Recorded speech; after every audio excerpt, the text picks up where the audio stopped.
9절 말씀 한 목소리로 같이 읽도록 하겠습니다. 백성이 호르산에서 출발하여 홍해의 길을 따라 에돔 땅을 우회하려 하였다가 길로 말미암아 백성의 마음이 상하니라. 백성이 하나님과 모세를 향하여 원망하되 어찌하여 우리를 애굽에서 인도해내어 이 광야에서 죽게 하는가? 이곳에는 먹을 것도 없고 물도 없도다. 우리 마음이 이 하찮은 음식을 싫어하노라 하매 여호와께서 불뱀들을 백성 중에 보내어 백성을 물게 하심으로 이스라엘 백성 중에 죽은 자가 많은지라. 백성이 모세에게 이르러 말하되 우리가 여호와와 당신을 향하여 원망함으로 범죄하여 싸우니 여호와께 기도하여 이 뱀들을 우리에게서 떠나게 하소서. 모세가 백성을 위하여 기도하며 여호와께서 모세에게 이르시되 불뱀을 만들어 장대 위에 매달아라. 물린 자마다 그것을 보면 살리라. 모세가 놋뱀을 만들어 장대 위에 다니 뱀에게 물린 자가 놋뱀을 쳐다본즉 모두 살더라. 아멘. 민수기 21장 4절로 9절 말씀의 본문 내용입니다. 지난 시간에는 이 그리스도와 유월절 또 그리스도와 속죄에 관련돼서 우리 예수 그리스도께서 이 땅에 오신 그 이유와 목적을 좀 살펴봤는데 오늘은 그리스도와 십자가입니다. 같이 한번 따라해 보겠습니다. 그리스도와 십자가. 그리스도와 십자가. 우리 그리스도인들에게 십자가가 없으면 아무것도 아닙니다. 십자가는 우리의 생명과도 같은 아주 귀한 구원의 근본입니다. 그렇지만 그 십자가의 형식적인 것이 아니라 그 안에 들어와 있는 진정으로 하나님께서 예수 그리스도를 이 땅에 보내주신 그 이유와 그 목적을 분명히 안다면 이 십자가가 어떤 것인지를 다시 한번 생각할 수 있을 것입니다. 우리 오늘 본문 내용은 이스라엘의 백성들 생각하면 생각할수록 참 우리 살아온 모든 여기 앉아 계신 분들의 인생이나 지금 한참 살고 있는 인생이나 비슷하지 않습니까? 이게 뭐 지금 연도로 따지면은 한 3,500년, 그죠? 3,000년, 뭐 4,000년도 안 되는 그 기간에 일어난 일이지만 멀게 생각하면은 아주 먼 나라 이야기입니다. 그런데도 생각하면 생각할수록 너무 똑같다라는 것입니다. 오늘 본문 내용도 이스라엘이 출애굽을 하고 이제 40년이 다 찼습니다. 거의 38년 조금 넘었습니다. 약 40년이 다 차고 나서 하나님께서 약속하신 그 젖과 꿀이 흐르는 가나안 땅, 그 약속의 땅, 거기로 입성만 하기만 하면 되는 것입니다. 들어가기만 하면 다 됩니다. 그런데 마치 우리의 인생과 같이 일이 순조롭게 풀리지가 않습니다. 누가 그 길을 막았었습니까? 에서의 후손 에돔 지역이 지도상으로 보면은 이 북쪽입니다. 진행 방향으로 보면은 북쪽인데 거기만 지나쳐서 가면 시간을 엄청나게 단축할 수 있고 육체적인 수고도 줄일 수 있는 아주 좋은 길입니다. 그런데 에돔 왕이 안 된다. 이 들어와가지고 우리를 싸워가지고 땅을 뺏으려는 거 아닌가? 아예 막아버려가지고 자초지종을 설명해도 그 말이 안 통합니다. 안 된다. 그러니 거절당하니까는 어떡하겠습니까? 마음은 조급해지는 겁니다. 일로 가기만 하면은 하나님께서 약속하신 땅인데 여기 돌아가지 못하면 우리는 어떻게 하는가? 마음이 조급해지고 40년 가까이 정말 이 아무것도 없는 그 광야 땅을 걸어왔는데 마지막 그 길에서 막히니 이 피로감이 막 몰려오기 시작하는 겁니다. 도저히 못 걷겠다. 불만이 최고조로 막 이르고, 그죠? 그 이유 때문에 백성인 지도자, 우리 이스라엘 백성의 지도자인 이 모세, 또 대제사장인 아론, 하나님께서 명령하신 그 내용을 조금만 더 지키고 순종하기만 했다면은 모든 것이 다 순조롭게 진행갔을 텐데 그 고비를 넘기지 못했기 때문에 다시 원망하기 시작했고 불평하기 시작했고 하나님 앞에서 있는 소리 없는 소리를 다 하기 시작하니까 이제 하나님은 불뱀을 보내십니다. 불뱀을 보내셔서 백성들이 그 불뱀에 물려 죽게 되는 그런 사건이 오늘 말씀의 본문 내용입니다. 안타깝죠? 불쌍하죠? 이 불뱀 사건은 굉장히 짧게 나와 있지만 요한복음에도 등장을 합니다. 그만큼 중요한 사건인데 이 불뱀 사건이 바로 예수 그리스도를 예표하는 이 그림자와 같은 사건이라는 것입니다. 이 역사적인 한 장면을 통하여서 예수 그리스도의 십자가만이 우리의 죄를 다 죽음으로부터 씻어주시고 죄를 깨끗하게 해줄 수 있는 그 능력이 있다. 구원을 이루게 할 수 있고 우리가 믿어서 복음을 깨달을 수 있는 그 능력을 우리에게 주실 수 있다는 것을 말씀해주고 있습니다. 그러니 본문을 통하여서 다시 한번 예수 그리스도의 참된 모습을 기억하시는 이 복된 하나님의 자녀들 되시기를 간절히 소망합니다. 첫째로는 그리스도와 십자가가 어떤 의미를 가지고 있는가 우리는 분명히 알아야 됩니다. 원망이 커질 때에 우리에게 주신 십자가가 너무 하찮아 보인다는 것입니다. 오늘 본문의 4절 5절을 봤더니 백성이 호르산에 출발하여 홍해 길을 따라 에돔 땅을 우회하려 하였다가 길로 말미암아 백성의 마음이 상하니라. 백성이 하나님과 모세를 향하여 원망하되 어찌하여 우리를 애굽에서 인도해내어 이 광야에서 죽게 하는가. 이곳에는 먹을 것도 없고 물도 없도다. 우리 마음이 이 하찮은 음식을 싫어하노라 하며. 읽기만 해도 그냥 화가 나죠. 이 우리라 생각하면은 하나님 얼마나 더 화가 나시겠습니까? 에돔 왕만 허락했더라면 수월하게 그냥 가나안 땅에 입성해가지고 땅을 분배받고 모든 것들이 착착착착 이루어졌을 텐데 그거 한번 거절당하니까 어쩔 수 없이 홍해 근처를 거슬러 올라가가지고 또 뺑 돌아가지고 우회를 하는 것입니다. 그 길을 선택할 수 없다라고 생각하니까는 어떻다고 그랬습니까? 마음이 상하다.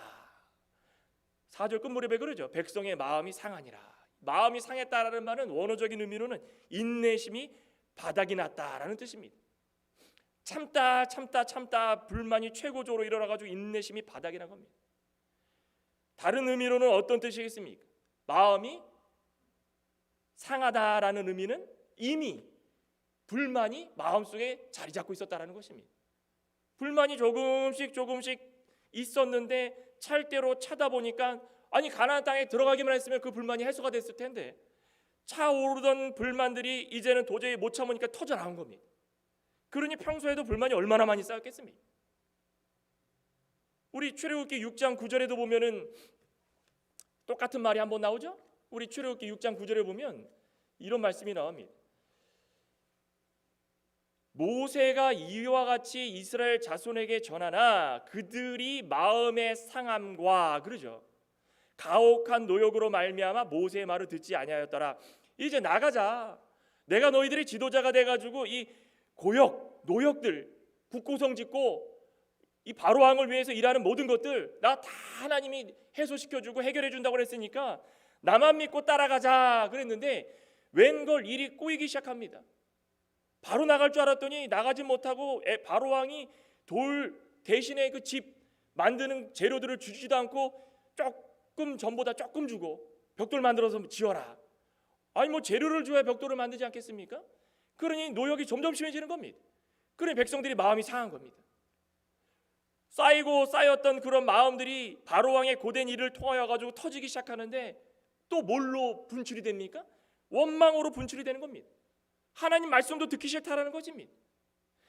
마음이 상한 사람의 특징이 바로 이런 것입니다. 어떤 것입니까? 상대가 누구든지 간에 상관없이 그 말이 귀에 들어오지 않는다. 아무리 하나님 말씀을 듣고 아무리 좋은 말씀을 들어도 불만이 쌓여가지고 이 참을 수 없을 만큼 쌓였다가 터져나가기 시작하면은 아무리 좋은 꿀 같은 말씀도 듣지 못하는 것입니다. 말을 들으려고 해도 내 불만 때문에 말이 가려지는 것입니다. 귀가 가려지는 것입니다.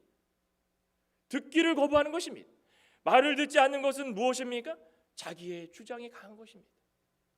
자기의 생각과 주장 외에는 아무것도 중요하지 않다고 생각하는 것입니다. 지금 이 순간에 벽돌이 중요하고 국고성 짓는 거 중요하지 그거 당장 만들지 못하는데 왕이 핍박하는데 그거 무슨 소용인가? 또 지금 에돔 땅을 지나가야 가나안 땅인데 그거 지나가지 못하고 우회시켰는데 그게 무슨 소용인가? 또 다시 걸어야 되지 않겠는가? 불평과 불만이 터져나오기 시작하니 아무 말이 들어오지 않는 겁니다. 침착해라, 침착해라. 모세가 어떻게 얘기했겠습니까? 다 너희들 마음 안다. 나도 40년 동안 너희들과 같이 있지 않았느냐. 조금만 참자, 조금만. 저기만 돌아가면 된다. 얼마나 그냥 애두르면서 그냥 달래고 그랬겠습니까? 아이들 달래듯이 그냥 40년 가까이 참으라고 해가지고, 부모님이 죽어도 참고, 무더위도 참고, 밤에 추워도 참고, 아이들이 아파도 참고, 거칠고 험난한 길에 참고 또 참고 또 참고 이때까지 왔는데 더 참으란 말입니까? 이해가 되질 않습니다. 화가 머리끝까지 오른 겁니다. 이해가 되시죠? 우리 그리스도인들도 한번 생각해 볼 필요가 있습니다. 우리 그리스도인들은 말이죠, 무엇이 중요할까요? 현재가 중요할까요? 현재도 중요합니다. 그렇지만 우리 그리스도인들은 현재가 중요한 것보다도 내세, 미래가 중요한 것입니다. 하나님께서 우리의 모든 것들을 결산하실 때에 소망을 가지고 산 모든 성도들의 모습들이 어떠한가?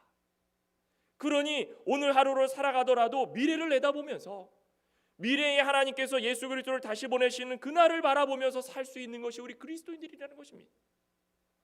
그러니 아파도 참고 고생해도 참고 불만이 있어도 참고 시험에 들어도 참고 누가 나에게 허튼 이야기를 해도 참고 나를 때려도 참고 사도 바울처럼 내 안에 그리스도가 있어가지고 늘 예수 그리스도를 닮아가려고 애를 쓰는 것이, 그것이 무엇을 위한 삶입니까? 미래를 위한 삶 아니겠습니까? 우리 믿음의 손해를 끼치는 일은 해서는 안 된다는 것입니다.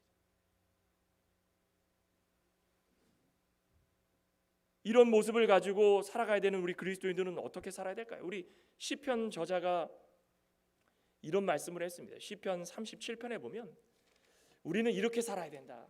우리 그리스도인들이 미래를 내다보고 내세를 향하여서 한 걸음 한 걸음 나아갈 때마다 우리는 이렇게 삽시다. 시편 37편 5절에 봤더니 내 길을 어떻게 하랍니까? 여호와께 맡기라. 또 그 다음에 뭐라 그랬습니까? 그를 의지하면, 하나님을 의지하면 그가 이루어 주시고 내 의를 빛같이 나타내시며 내 공의를 정오의 빛같이 하시리로다. 그 다음에 뭐라 했습니까? 7절에 여호와 앞에 잠잠하고 참고 기다리라. 자기 길이 형통하며 악한 꾀를 이루는 자 때문에 불평하지 말지어다. 분을 그치고 노를 버리며 불평하지 말지어다. 악을 만들 뿐이다. 뭘 만들 뿐이랍니까? 악을 만들 뿐이라는 것입니다. 그러니 우리가 인생길 가운데에 그리스도인으로 살아가는 모든 자들은 분을 그치고 화를 내지 말아야 됩니다. 저 여러분들은 분내지 마시고 화내지 않는 인생을 사시길 소망합니다. 자꾸 분내고 화내면은 뭐만 만드는 겁니까? 악을 만들 뿐입니다. 분을 내고 화를 내면은 악을 만들어 가지고 적군을 만드는 것입니다. 나를 등지고 살아갈 사람들을 한두 명씩 더 만드는 것입니다. 그 악한 일을 만들고 적을 만들면은 우리에게는 다 믿음의 손해가 있다라는 것입니다. 히브리서 10장 36절에도 우리를 형통케 할 수 있는 방법은 단 한 가지입니다. 여호와께 맡기는 것입니다. 이스라엘 백성들도 이제 거의 다 와가지고 그냥 하나님께 맡겼다면, 이왕 38년, 약 한 39년 정도 이제 거의 다 하나님께서 이야기에 말씀하시고 약속하셨던 40년이 다 찼으니까 하나님께 맡기겠습니다.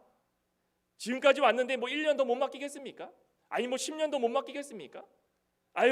맡기겠습니다라고 했다면, 이 성경에 기록되기를 이스라엘 백성들은 이렇게 인내심이 좋고 이스라엘 백성들처럼 살면은 복 받습니다라고 기록되지 않았겠습니까? 또 우리 인생도 그렇다라는 것입니다. 우리의 생명책이 기록이 되는데 몇 월 며칠 기록이 되기 시작하는 겁니다. 역사책이 기록이 되는 것입니다. 창광교회 목사인 김성덕의 역사가 기록이 되는 것입니다. 창광교회 권사님이고 창광교회 집사님인 누구누구의 역사가 기록이 됩니다. 좋은 기록이 되어 있어야지 거기에 하나님께서 책망하실 내용이 기록이 되어 있으면 마지막에 하나님께서 그 모습들을 다 행위를 보시고 심판하시는 것입니다. 이스라엘 백성들은 불평이 상당히 구체적이었습니다. 어떻게 구체적으로 불평을 했습니까? 왜 우리를 애굽에서 이집트에서 데리고 나왔습니까? 벌써 여기서부터 시작이 되는 겁니다. 그죠? 5절에 그러지 않습니까? 하나님과 모세를 향하여 얼마나 못됐습니까? 모세를 향하여서만 불평해도 잘못된 건데 하나님과 모세를 향하여 원망하되 어찌하여 우리를 애굽에서 인도해냈습니까? 여기서부터 시작하는 것입니다. 우리로 얘기하면 무엇입니까? 이렇게 그리스도인으로 힘들게 살 거면 왜 우리를 구원하셨습니까? 왜 우리를 택하셨습니까? 라고 이야기하는 것 똑같습니다. 엄청난 죄입니다. 엄청난 죄. 이 엄청난 죄를 자기의 입으로 말하면서도 깨닫지 못합니다. 그리고 뭐라 그럽니까? 왜 이 광야에서 죽게 만드십니까? 왜 우리를 애굽에서 인도해가지고 광야에서 죽게 만드십니까? 여기는 먹을 것이 없습니다. 빵도 없고 물도 없고 우리가 마음에 드는 게 아무것도 없고 그 지긋지긋하고 하찮은 음식만 우리에게 있습니다. 그거 싫습니다. 그 하찮은 음식이 뭡니까? 만나. 야, 참 이렇게까지 이야기할 필요가 있겠습니까? 이처럼 불만이 쌓여지면 사람이 못돼집니다. 자신이 바라는 일이 성취되지 않을 때에 그 전에 보이지 않던 단점들이 스물스물 올라와 가지고 자신의 앞을 가려막기 시작하는 겁니다. 그 전에 볼 때는 이 권사님이, 집사님이, 성도님은 너무 좋아 보였는데 시험에 들기 시작하니까 단점들이 보이기 시작해가지고 꼴 보기 싫은 그때가 다가온다라는 것입니다. 우리 그 직장 생활에도 그렇지 않습니까? 그 전에 이 직장 상사가 너무 좋았는데, 나에게 잘 가르쳐주고 좋았는데 어느 순간에 마음이 안 맞고 토라지기 시작했더니 말 한마디부터 시작해가지고 그 하나하나까지, 작은 것까지, 행동 하나까지 다 꼴 보기가 싫은 겁니다. 이스라엘 백성들이 지금까지 살아오면서 물도 없고 먹을 것도 없던 그 광야 생활에서 하나님께서 때마다 메추라기 주시고 만나 주시고 먹으면서 이 만나를 어떻게 했습니까? 꿀처럼 달았더라. 그죠? 꽃씨처럼 뭐 이렇게 말랑말랑하고 그랬을 것 같습니다. 이 표현을 따르면은 이 그 단맛을 느끼는 이 만나를 먹었고 고기를 먹고 싶다고 해가지고 메추라기까지 줘서 그 당시에는 자신들이 배부르게 가족과 함께 먹고 좋다 할 때는 언제고, 이제 시간이 지나니까는 들어갈 땅에 제대로 들어가지 못하니까는 그것이 다 단점으로 보기 시작했다는 것입니다. 먹을 것도 없습니다. 그 이제 하찮아 죽겠습니다. 하찮아. 이거 왜 우리에게 줘가지고 이제 질려가지고 먹지도 못할 것 같습니다. 표현이 그렇지 않습니까? 하찮은 음식, 하나님께서 귀하게 주신 이 음식을 하찮다 표현했다라는 것입니다. 하나님 우리에게 늘 좋은 것으로 주시지는 않습니다. 그렇다고 우리에게 나쁜 것을 주십니까? 우리의 어려움, 힘든 일 다 보시고 아셔가지고 하나님께서 분명히 채워주십니다. 근본적으로 우리는 다 죄인입니다. 그거 인정하십니까? 우리는 다 죄인입니다. 우리 죄인인데 이 죄를 씻어주시기 위해서 예수 그리스도께서 이 땅에 오시고 우리에게 십자가를 선물로 주신 것입니다.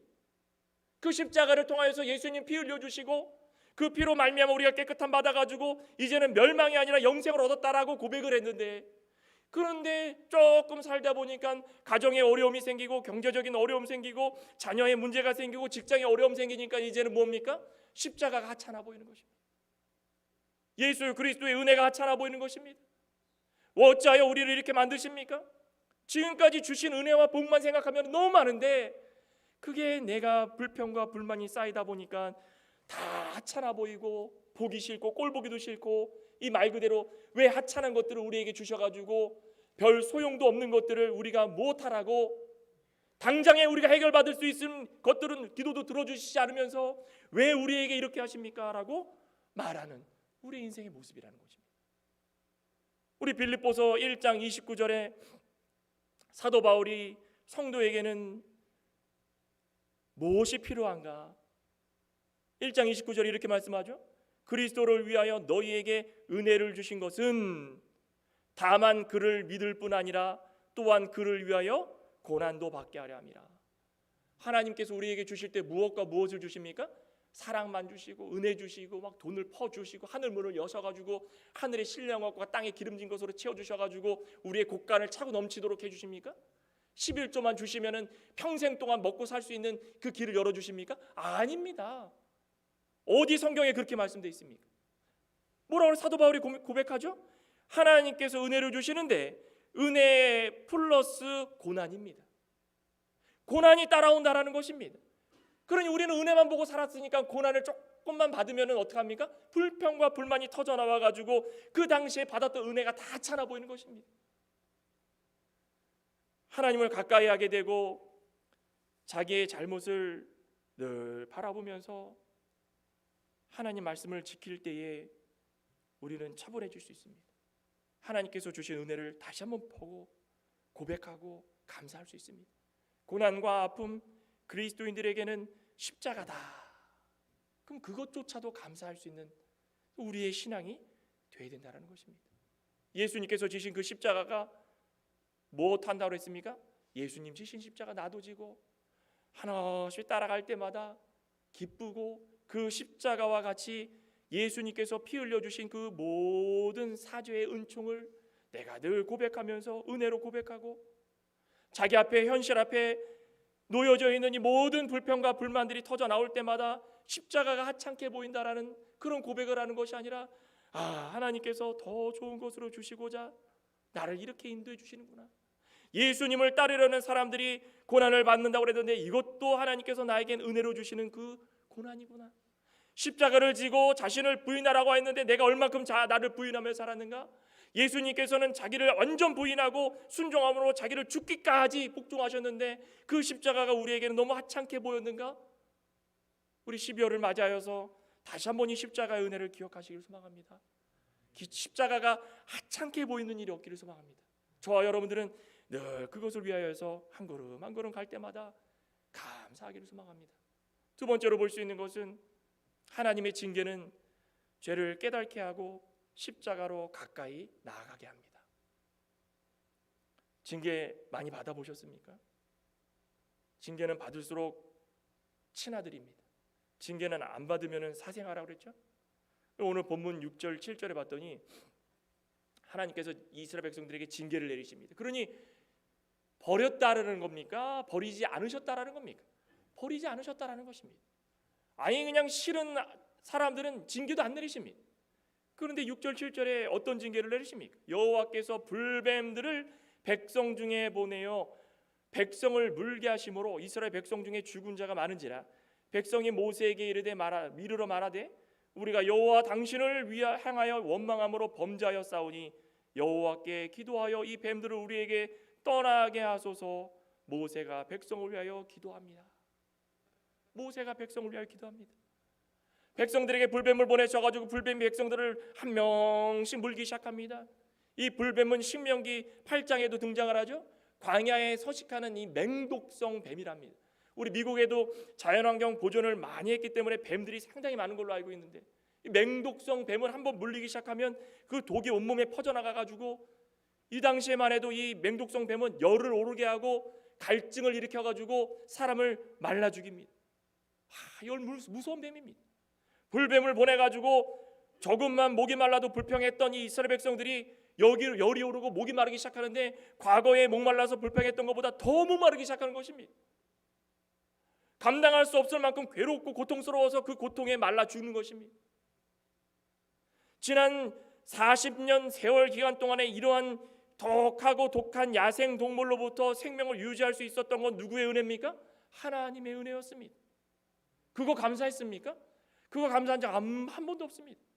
야생 동물과 강도의 위험 하나님께서 지켜주시고 성막을 통하여서 언약궤 중심으로 모두가 다 하나가 돼서 모든 사람들 합치면 약 200만 300만 명이 되는데 그 사람들을 한 사람도 다치지 않도록 다 지켜주신 그 은혜가 얼마나 대단한데 그거 한 번도 감사한 적 없는데 지금 이 맹독성 뱀을 물린 그 상황에서 아마도 조금씩 깨달음이 있었을 것입니다. 얼마나 불쌍한 인생입니까? 죽어가면서 깨닫고 죽어가면서 깨달았다는 것도 그것도 은혜긴 합니다. 아예 깨닫지 못하고 죽은 사람은 얼마나 불쌍한 사람이겠습니까? 그 영국의 한 시에 보면은 이런 시가 있더라고요. 어떤 사람은 자기 가는 평탄한 길에 조그만한 구덩이만 있어도 벌써 하나님을 원망하고 사람을 원망한다. 또 어떤 사람은 자기의 가는 험하고 캄캄한 길에 조그만한 빛만 비추어도 하나님이 주시는 자비로우신 빛이라 하여 감사의 기도를 올린다. 화려한 궁전에 살면서도 생이란 왜 이리 괴로우며 기쁜 일은 하나도 없느냐고 얼굴을 찡그려 불평하는 사람이 있으며 개딱지만한 한 오두막집에 살면서도 우리를 지키시는 하늘 아버지의 한없는 은혜와 사랑을 진심으로 감사하는 사람이 있다. 어디에 속하십니까? 저 여러분들은 어디에 속하는지 아마 하나님은 다 알고 계실 것입니다.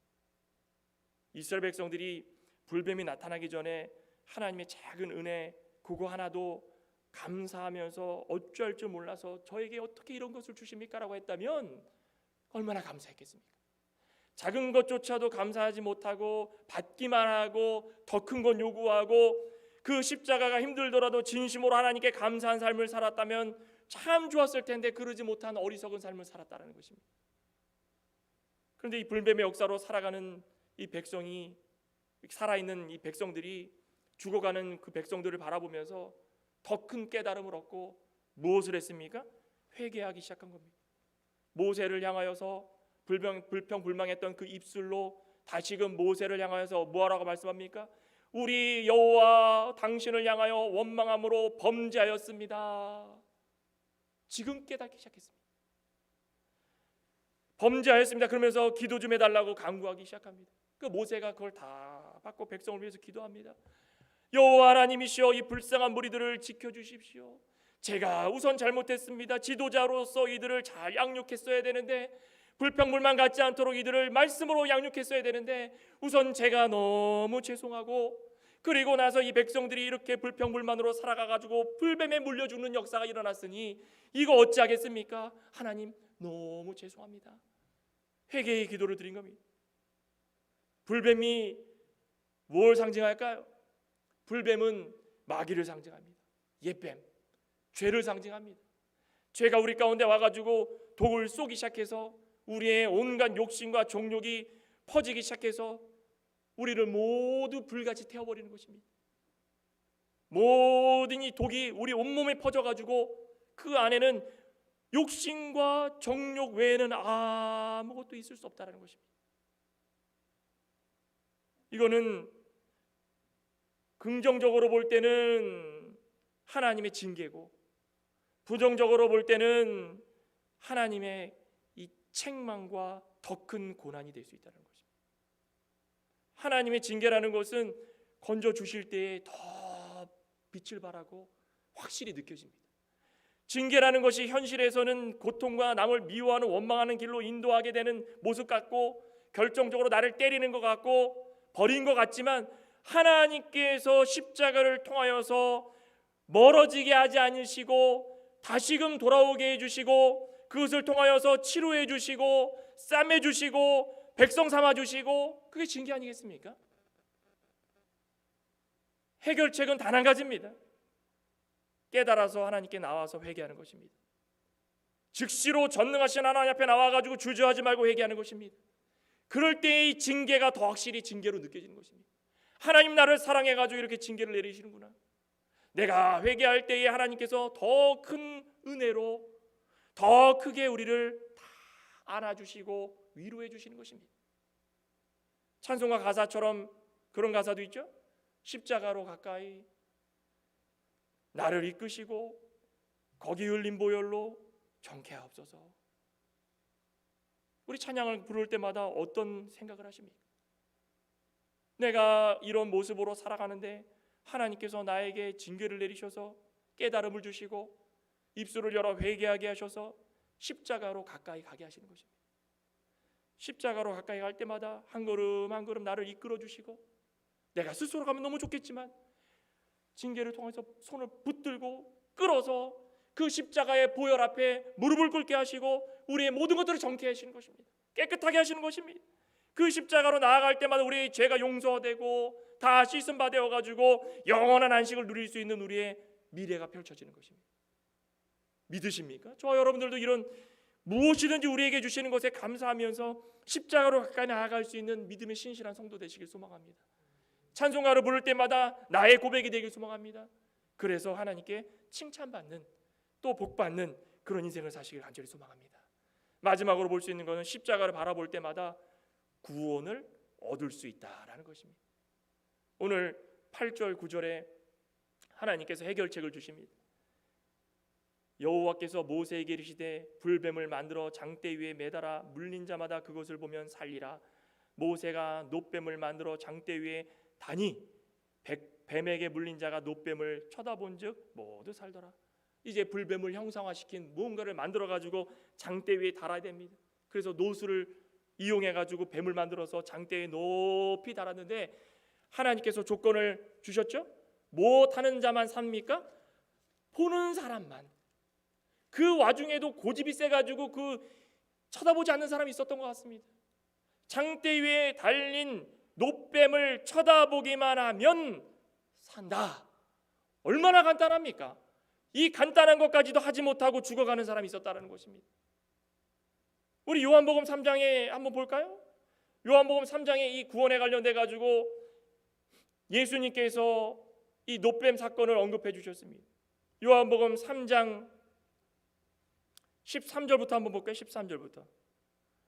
하늘에서 내려온 자 곧 인자 외에는 하늘에 올라간 자가 없느니라. 모세가 광야에서 뱀을 든 것 같이 인자도 들려하리니 이는 그를 믿는 자마다 영생을 얻게 하려 하심이니라. 하나님이 세상을 이처럼 사랑하사 독생자를 주셨으니 이는 그를 믿는 자마다 멸망하지 않고 영생을 얻게 하려 하심이라. 아멘. 아멘이십니까? 아니 놋뱀 하나 보는 게 그렇게 어렵습니까? 여기 놋뱀이 뭐라고 했습니까? 예수 그리스도입니다. 십자가에 달린 예수 그리스도, 그 인자, 하늘에서 내려온 높고 높은 보좌를 다 내려놓으시고 완전히 순종해서 십자가상에 달려 죽으심으로 말미암아 죽음을 이기시고 승리하신 그 예수 그리스도를 믿는 자마다, 쳐다보는 자마다, 바라보는 자마다, 바라본다라는 말은 무슨 의미입니까? 내가 가지고 있는 걸 다 내려놓는 것입니다. 내 자아, 내 속에 있는 것들, 고집들, 불평들 내려놓고 보기만 하면 되는 것입니다. 이 고개 드는 게 그렇게 힘듭니까?